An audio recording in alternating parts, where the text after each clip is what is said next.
so I had hit the quantifiable goal, and I'd been pursuing things that were more meaningful, but it still wasn't fulfilling. So I was like, okay, well, if I am making more money and I'm doing work for nonprofits and I still don't feel like this is the right place for me, man, life's too short. I got to go. I got to do something else. Welcome, everyone, to the Road Less Traveled Show. This is a show about people who were successful in a previous career that left to change to follow a new path. I'm your co-host, Richard Coyne. And I'm your co-host, Bill Zahller. On today's show, we have Joe Fairless. Thanks, Joe, for being on the Road Less Traveled Show. We appreciate it. My pleasure. It's actually the title of one of my favorite books, The Road Less Traveled by Scott Peck. Oh, excellent. I think I've heard of it. Yeah. I'm not sure you may have copied our name, but who can tell? Well, excellent, Joe. No, really appreciate you being on here and sharing some of your wisdom with our listeners. Can you tell us a little bit about your former career and then how you transitioned, how long you were in that particular role? Sure. I graduated from Texas Tech University. My major was advertising. My minor was English. Therefore, it seemed pretty logical to get into advertising after I graduated. And that's what my career was. I was at Texas Tech. And when I graduated, I went straight from Lubbock, Texas to New York City. And I was a junior project manager at an advertising agency on Madison Avenue in New York City.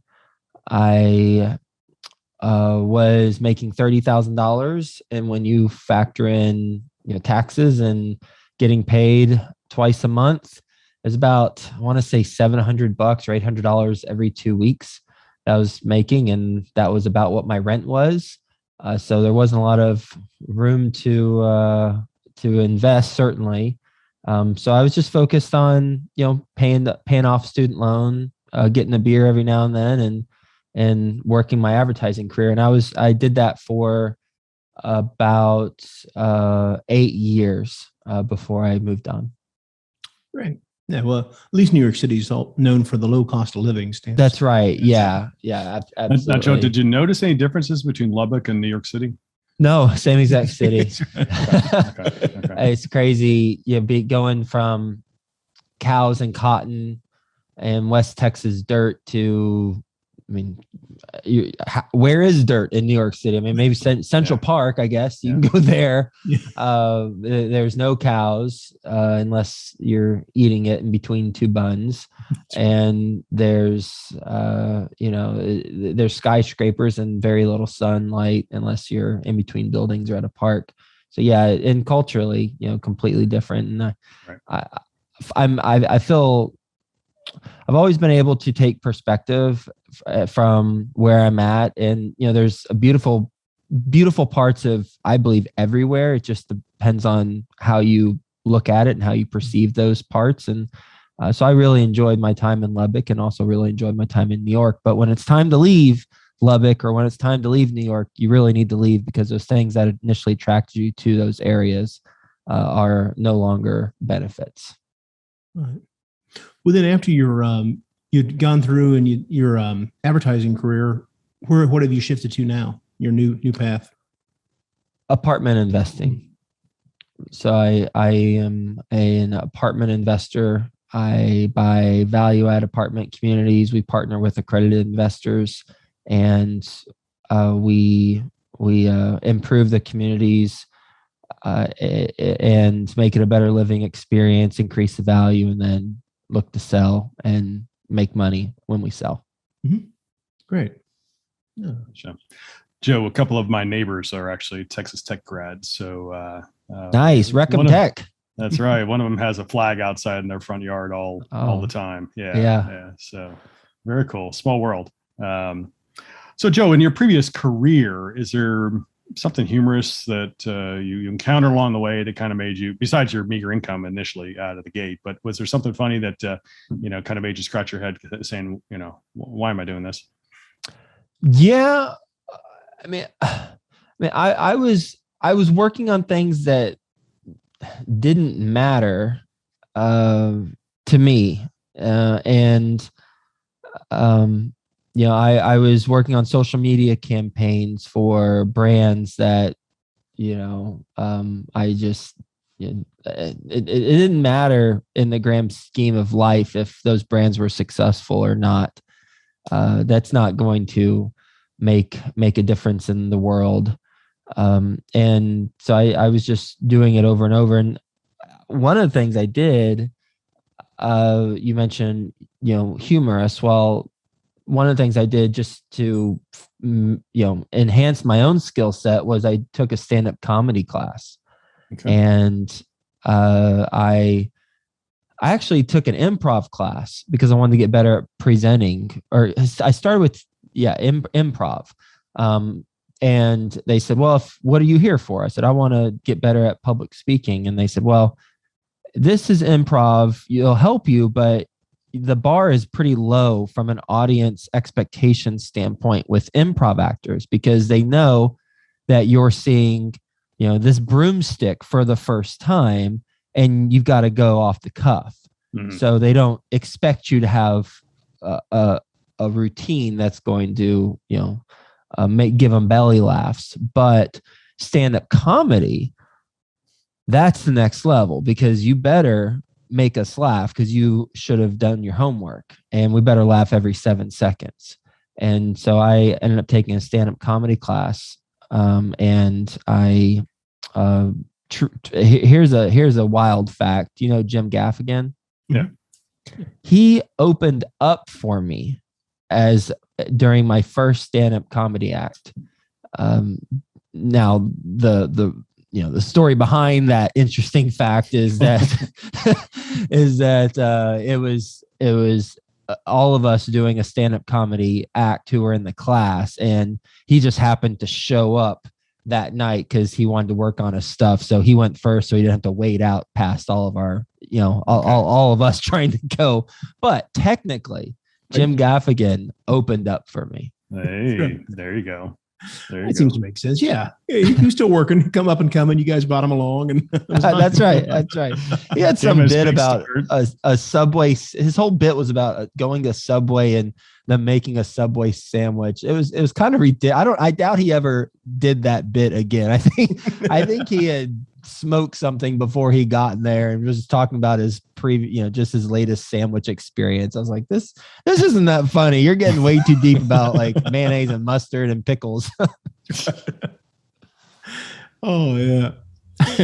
Well, Joe, can you tell us something about something that was a deciding factor for you that made you leave your advertising career? I remember you said, it wasn't fulfilling, but you also had on the opposed to that, you also had from a previous conversation, know that you'd had a really quick rise through the ranks and you were successful within the company. Yeah. It wasn't what your calling was? I was going for $100,000 by the time I was 30 years old, $100,000 salary by the time I was 30. And as I mentioned, when I started right out of college, I was making $30,000. Then then I switched agencies. I made $36,000, and then I stayed at one agency for 6 years and went from 36 to like $120,000 within those 6 years. And then I finally I hit that $100,000 mark before I was 30. And I was like, okay, I've hit it, but now what? And I thought, well, maybe I need to change different companies. And the company I went to last worked on more nonprofit stuff. And I thought that might make me feel better. It also, by the way, gave me a raise to $150,000 salary. So there's that too. Wasn't truly altruistic. It was also a financially driven decision. But I realized, I'm making more money, most money I've ever made, and I'm doing work on, for nonprofits, but it still wasn't fulfilling. So I had hit the quantifiable goal, and I'd been pursuing things that were more meaningful, nonprofits, but it still wasn't fulfilling. So I was like, okay, well, if I am making more money and I'm doing work for nonprofits and I still don't feel like this is the right place for me, man, life's too short. I got to go. I got to do something else. And that's when I started what I call sampling life experiences. I did the stand-up comedy and improv so I could get better at public speaking. I started teaching a class on real estate investing while I had my full-time job because I was investing in single-family homes, not apartment communities I do now, but single-family homes. I was living in New York City, but I was investing in Dallas, Fort Worth. And my friends in the advertising industry were wondering, well, how are you doing that? You work with us, but you're buying these properties way far away in DFW. And I got that question enough. I started teaching a class on it. I was also interviewing people who had remarkable experiences professionally, and I was putting together a book. I did a lot of different things to sample what I would like to pursue later, and ultimately ended up being real estate that I wanted to do. Great. Very nice. So, Joe, as you were looking to transition out of the advertising into really doing something real estate oriented full time, were there some obstacles you encountered along the way? As during that transition, yeah, not having any money coming in. That's a problem. I had $50,000 that I had saved up and gotten from a cash out refinance from a home. So between savings and this cash out refinance, I had $50,000. I owned 4 homes as rental properties, and I had $50,000 in the bank. That's how I started out. And Cobra insurance is like $1,000 a month, at least at the time, for a single healthy, late 20-year-old male, which is crazy. But that's a real expense. Rent was about $1,000. I always had a roommate in New York just to keep living expenses low, but still, just insurance and rent, there's $2,000 and I have 50. So I need to have some money coming in to balance that out. So yeah, that was the challenge, making money and starting to, stop the bleeding financially and actually bring in some cash. And I assume the single family rentals are probably just a few $100s a month net on those. Yeah, about $250 a month. But then when someone moves out, it's minus $5,000. Right. So that's why I sold them, because it didn't make sense financially, in my opinion, to hold on to them as cash flow vehicles. Now, I made on average, call it $100,000, a little bit more than that on each of those 4 homes whenever I sold them. Actually, scratch that. On the 4th house, I broke even or maybe lost $5,000. But on 3 other homes, I made a little over $100,000 per home whenever I sold them. So, hey, they were great for appreciation, but you shouldn't buy for appreciation. You should buy for cash flow and then have a proven business plan to add value and then appreciate the property through a business plan, not just cross your fingers and be lucky, which I was buying for cash flow, and I ended up making money on lucky appreciation. And so, that was beneficial, but I didn't sell those until like 2 years ago. So I was well into my apartment investing career by that time. Yeah. Well, as you transition then from the advertising to the apartment investing, can you think one of your first victories along the way? Was it closing the first large deal, or? Oh, one of the first victories as I transitioned was raising the money from the investors. I had 12 investors in the deal. I raised $843,000 from those 12 investors. I also partnered with the brokers on that deal, and they put in their commissions. So all in, it was about $1.2 million in equity that we brought to the deal. And I had never raised a penny before. So that was a win. That was a that was a big milestone for me, just to get that to the finish line. And it was 168 unit, and the biggest I had bought was a single family house. This was numbers a little fuzzy. I think it was $6.7 million acquisition cost. The biggest acquisition I had purchased was like $80-some thousand home. Just completely different world. And I learned a lot of lessons. I made a lot of mistakes on that first deal. And that was a huge learning experience for me. But ended up turning out well for my investors. But I learned a lot of hard lessons on that deal. Then you realize it's possible, right? At that point, you've taken a theory of what you want to do, and you've actually implemented it and kind of, completed the initial process of it. Now, I guess you've gone full cycle on that deal a long time ago, correct? Yeah. That was 2017, I think, is when we sold it. Maybe 2018.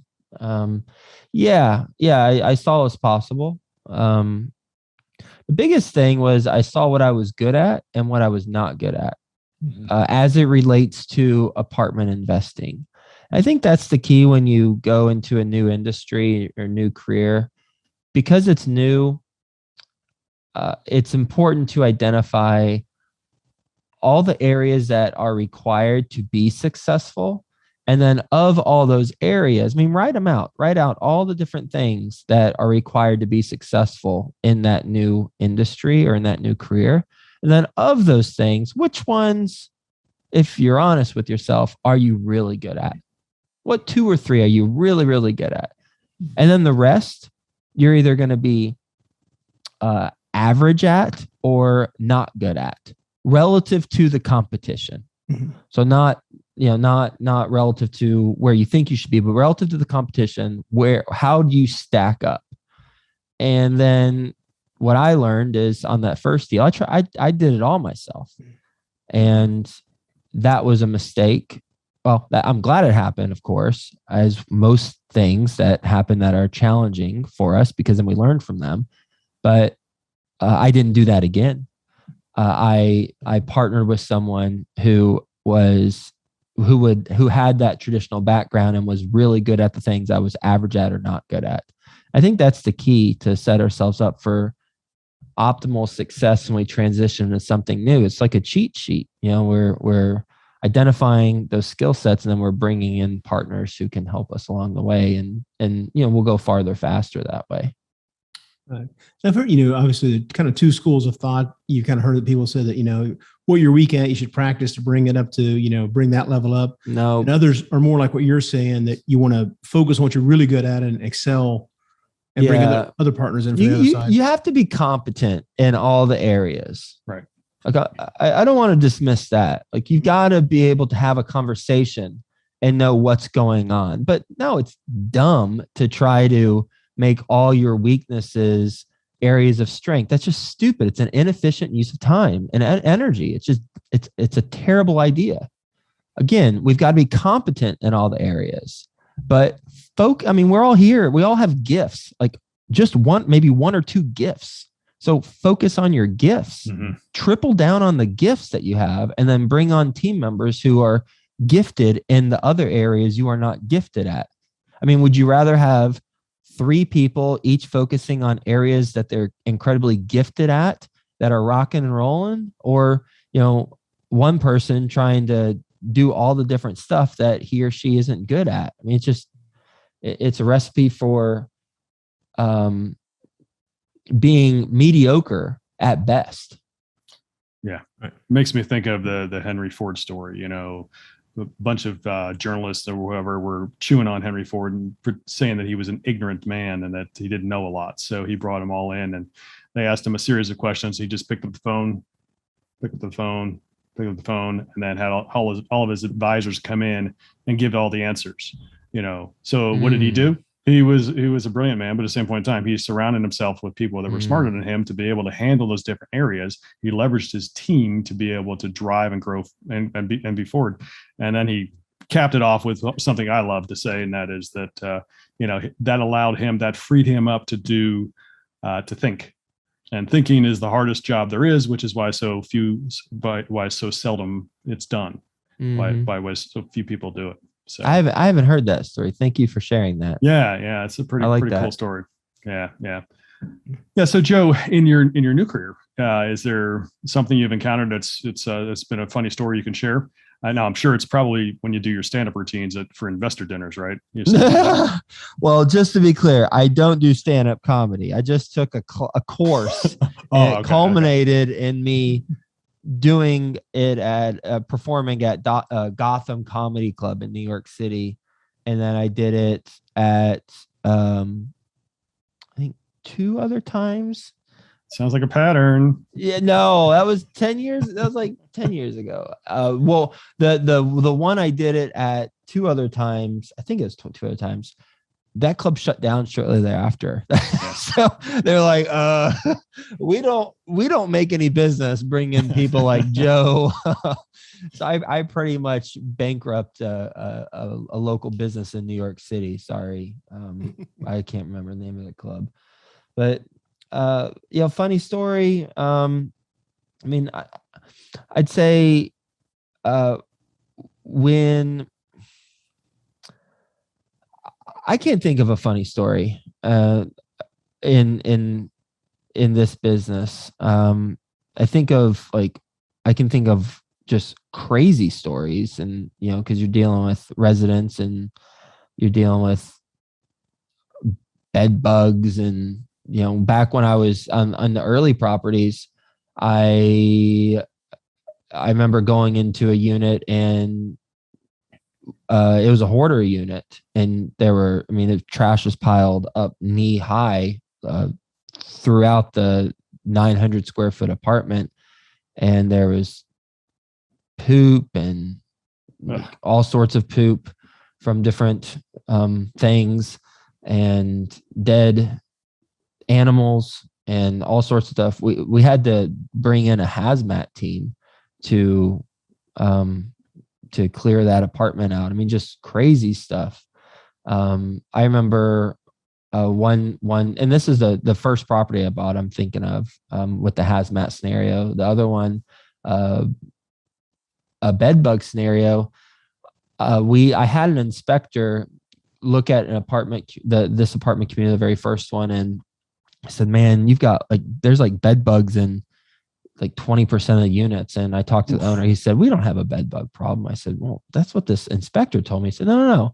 He said, "Let's go look at it." I said, "Okay." And he said, but before before we left that office that we were in to go look at some of the units, he sprayed his legs with something that I had no clue what it was. I didn't even put the connection, bed bugs and this spray, but he sprayed his legs, and then we went and looked at the units, and I mean, they're crawling all over the place. He was just choosing not to see them. Well, it turns out he was spraying his legs with rubbing alcohol, so that it would detract the bed bugs from climbing on him. So he knew there were bed bugs. And so now I always look for, if someone's spraying their legs with, rubbing alcohol, whatever that spray is, okay, they probably got a bed bug problem. But yeah, there's just wacky stuff that, I mean, when we have over 9,000 units, depending on the day. And, those are a lot of residents. And I don't have the hands-on job that I did at the very beginning anymore. And we've upgraded the tenant quality and the type of properties that we buy since the very first one when I bought it. But it's just, when you deal with that many people, you're going to get all sorts of crazy things happen. Mm-hmm. Yeah. Well, Joe, where are you? You mentioned 9,000 units. So where are you today on your journey? Oh, we have over $1 billion worth of assets under management. So $1 billion worth of apartment communities. We've successfully exited 13 deals, and we have a fund now that we are purchasing properties and bringing investors into. Great. Very nice. So Joe, again, nobody has a crystal ball, but what are you seeing down the road? What's the future look like? In what regard? Just, is your company going to continue along the acquisition strategy? Or are you going to, expand into new markets, things like that? What are some of your ideas? Yeah, this is a tried and true business model. So we're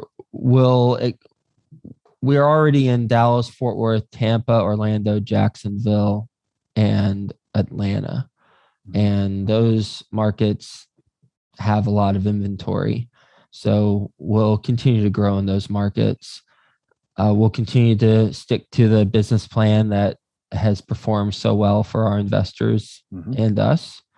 And I think the evolution is going to be more on the ground with the tenant-facing technology and the types of services and amenities that we offer our residents. But it's not necessarily the type of business model that we do because that's been around for decades and it's just proven to be successful. Which is something you've recently implemented in your business that's helping you achieve your goals? Well, we just took property management in-house, and that's been a huge thing. It's great to have third-party property management companies, but it's true, no one's gonna love your children like you love your children. And right. We have 26 children in our portfolio right now. 22 children in our portfolio right now. So we thought it was the right time to transition from third-party management to in-house property management. And we've noticed a difference in how those properties perform. There's been some challenging transition periods on certain properties as expected, but it's just a transition period. We'll get past it. And ultimately, every property, in my opinion, is going to be better off for it. And certainly we will in the long run. Okay. Right. Makes sense. Joe, what advice would you share with somebody who's considering making a path change? Sample life experiences before you make the jump, and sample those experiences so that you can see what you like and what you don't like about what you are interested in pursuing next. That way, you don't have to go in cold. I mean, there's merit to going in, jumping into deep end immediately because you gotta swim to survive. So I get that.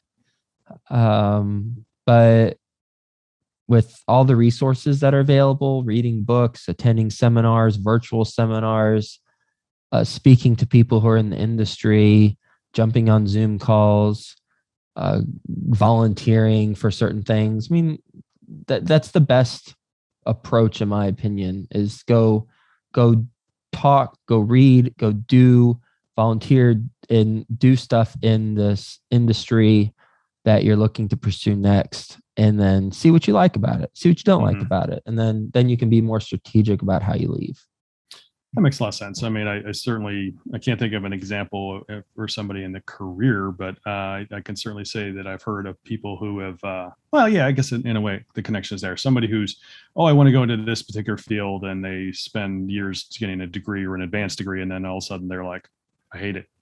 Yeah. I can't go into that. So, that's a lot of time invested in trying to get to a place. And then all of a sudden you find out it's not where you want to be. So I like your sample life experiences, idea as a way to kind of really find out what's out there. And then you dig deeper. That's right. Yeah. Well, excellent. Well, Joe, what's a way for our listeners to be able to reach out and learn more about what you and Ashcroft Capital have? You can go to our website, ashcroftcapital.com, and there's all sorts of information there, and there's a contact us page if you'd like to connect. Right. And then your address for your podcast also? My